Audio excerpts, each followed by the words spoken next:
Surat Petrus yang kedua. 2 Petrus pasal 1. Dari Simon Petrus, hamba dan rasul Yesus Kristus, kepada mereka yang bersama-sama dengan kami memperoleh iman oleh karena keadilan Allah dan juru selamat kita Yesus Kristus. Kasih karunia dan damai sejahtera melimpahi kamu oleh pengenalan akan Allah dan akan Yesus Tuhan kita. Karena kuasa ilahinya telah menganugerahkan kepada kita segala sesuatu yang berguna untuk hidup yang saleh, oleh pengenalan kita akan Dia, yang telah memanggil kita oleh kuasanya yang mulia dan ajaib. Dengan jalan itu, Ia telah menganugerahkan kepada kita janji-janji yang berharga dan yang sangat besar, supaya olehnya kamu boleh mengambil bagian dalam kodrat ilahi dan luput dari hawa nafsu duniawi yang membinasakan dunia. Justru karena itu, kamu harus dengan sungguh-sungguh berusaha untuk menambahkan kepada imanmu kebajikan, dan kepada kebajikan pengetahuan, dan kepada pengetahuan penguasaan diri, kepada penguasaan diri ketekunan, dan kepada ketekunan kesalehan, dan kepada kesalehan kasih akan saudara-saudara, dan kepada kasih akan saudara-saudara kasih akan semua orang. Sebab apabila semuanya itu ada padamu dengan berlimpah-limpah, kamu akan dibuatnya menjadi giat dan berhasil dalam pengenalanmu akan Yesus Kristus Tuhan kita. Tetapi barang siapa tidak memiliki semuanya itu, ia menjadi buta dan picik, karena ia lupa bahwa dosa-dosanya yang dahulu telah dihapuskan. Karena itu, saudara-saudaraku, berusahalah sungguh-sungguh supaya panggilan dan pilihanmu makin teguh. Sebab jikalau kamu melakukannya, kamu tidak akan pernah tersandung. Dengan demikian, kepada kamu akan dikaruniakan hak penuh untuk memasuki kerajaan kekal, yaitu kerajaan Tuhan dan Juru Selamat kita, Yesus Kristus. Karena itu, aku senantiasa bermaksud mengingatkan kamu akan semuanya itu, sekalipun kamu telah mengetahuinya dan telah teguh dalam kebenaran yang telah kamu terima. Aku menganggap sebagai kewajibanku untuk tetap mengingatkan kamu akan semuanya itu, selama aku belum menanggalkan kemah tubuhku ini. Sebab aku tahu bahwa aku akan segera menanggalkan kemah tubuhku ini, sebagaimana yang telah diberitahukan kepadaku oleh Yesus Kristus Tuhan kita. Tetapi aku akan berusaha supaya juga sesudah kepergianku itu, kamu selalu mengingat semuanya itu. Sebab kami tidak mengikuti dongeng-dongeng isapan jempol manusia, ketika kami memberitahukan kepadamu kuasa dan kedatangan Tuhan kita Yesus Kristus sebagai Raja, tetapi kami adalah saksi mata dari kebesarannya. Kami menyaksikan bagaimana Ia menerima kehormatan dan kemuliaan dari Allah Bapa ketika datang kepadanya suara dari Yang Maha Mulia yang mengatakan, "Inilah anak yang kukasihi, kepadanyalah aku berkenan." Suara itu kami dengar datang dari surga, ketika kami bersama-sama dengan Dia di atas gunung yang kudus. Dengan demikian, kami makin diteguhkan oleh firman yang telah disampaikan oleh para nabi. Alangkah baiknya kalau kamu memperhatikannya sama seperti memperhatikan pelita yang bercahaya di tempat yang gelap sampai fajar menyingsing, dan bintang timur terbit bersinar di dalam hatimu. Yang terutama harus kamu ketahui, ialah bahwa nubuat-nubuat dalam kitab suci tidak boleh ditafsirkan menurut kehendak sendiri. Sebab tidak pernah nubuat dihasilkan oleh kehendak manusia, tetapi oleh dorongan Roh Kudus, orang-orang berbicara atas nama Allah. 2 Petrus pasal 2. Sebagaimana nabi-nabi palsu dahulu tampil di tengah-tengah umat Allah, demikian pula di antara kamu akan ada guru-guru palsu. Mereka akan memasukkan pengajaran-pengajaran sesat yang membinasakan. Bahkan mereka akan menyangkal penguasa yang telah menebus mereka, dan dengan jalan demikian segera mendatangkan kebinasaan atas diri mereka.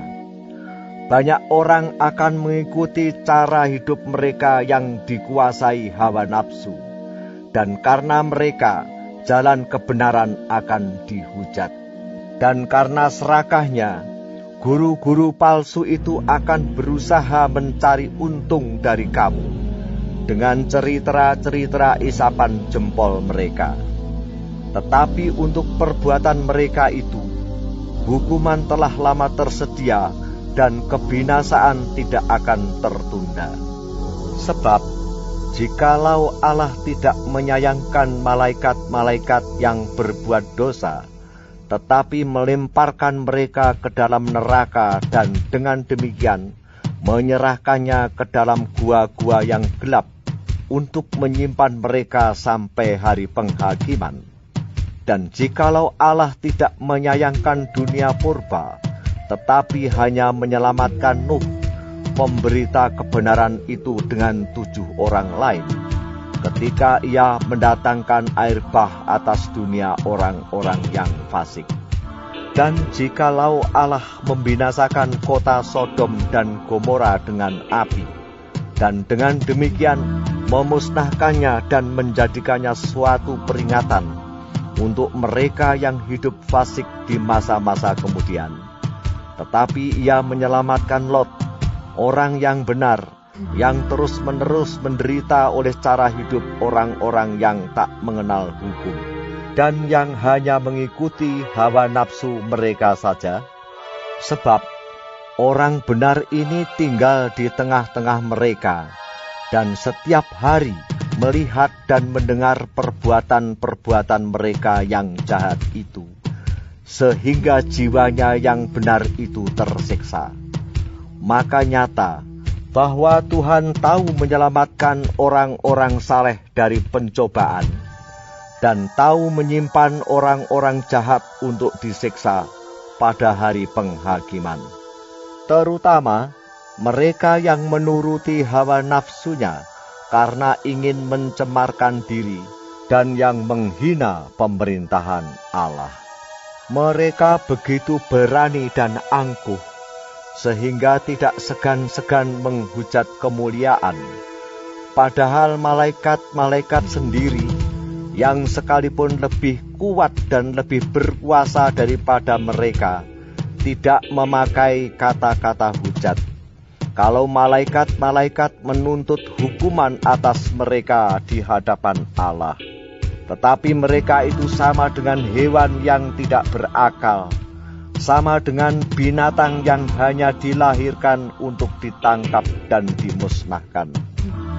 Mereka menghujat apa yang tidak mereka ketahui, sehingga oleh perbuatan mereka yang jahat, mereka sendiri akan binasa seperti binatang liar, dan akan mengalami nasib yang buruk sebagai upah kejahatan mereka. Berfoya-foya pada siang hari, mereka anggap kenikmatan. Mereka adalah kotoran dan noda yang mabuk dalam hawa nafsu mereka, kalau mereka duduk makan minum bersama-sama dengan kamu. Mata mereka penuh nafsu zina, dan mereka tidak pernah jemu berbuat dosa. Mereka memikat orang-orang yang lemah. Hati mereka telah terlatih dalam keserakahan. Mereka adalah orang-orang yang terkutuk. Oleh karena mereka telah meninggalkan jalan yang benar, maka tersesatlah mereka, lalu mengikuti jalan Bileam anak Beor, yang suka menerima upah untuk perbuatan-perbuatan yang jahat. Tetapi Bileam beroleh peringatan keras untuk kejahatannya, sebab keledai beban yang bisu berbicara dengan suara manusia dan mencegah kebebanan nabi itu. Guru-guru palsu itu adalah seperti mata air yang kering, seperti kabut yang dihalaukan taufan. Bagi mereka telah tersedia tempat dalam kegelapan yang paling dahsyat. Sebab mereka mengucapkan kata-kata yang congkak dan hampa, dan mempergunakan hawa nafsu cabul untuk memikat orang-orang yang baru saja melepaskan diri dari mereka yang hidup dalam kesesatan. Mereka menjanjikan kemerdekaan kepada orang lain, padahal mereka sendiri adalah hamba-hamba kebinasaan. Karena siapa yang dikalahkan orang, ia adalah hamba orang itu. Sebab jika mereka, oleh pengenalan mereka akan Tuhan dan Juru Selamat kita Yesus Kristus, telah melepaskan diri dari kecemaran-kecemaran dunia, tetapi terlibat lagi di dalamnya, maka akhirnya keadaan mereka lebih buruk daripada yang semula. Karena itu, bagi mereka adalah lebih baik jika mereka tidak pernah mengenal jalan kebenaran, daripada mengenalnya, tetapi kemudian berbalik dari perintah kudus yang disampaikan kepada mereka. Bagi mereka, cocok apa yang dikatakan peribahasa yang benar ini. Anjing kembali lagi ke muntahnya, dan babi yang mandi kembali lagi ke kubangannya. 2 Petrus pasal 3. Saudara-saudara yang kekasih, ini sudah surat yang kedua yang kutulis kepadamu.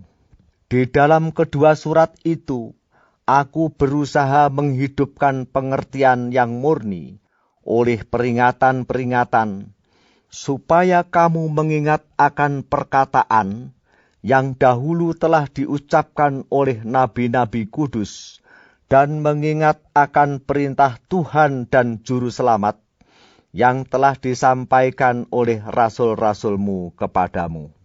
Yang terutama harus kamu ketahui ialah bahwa pada hari-hari zaman akhir akan tampil pengejek-pengejek dengan ejekan-ejekannya, yaitu orang-orang yang hidup menuruti hawa nafsunya. Kata mereka, "Di manakah janji tentang kedatangannya itu? Sebab sejak bapa-bapa leluhur kita meninggal, segala sesuatu tetap seperti semula pada waktu dunia diciptakan."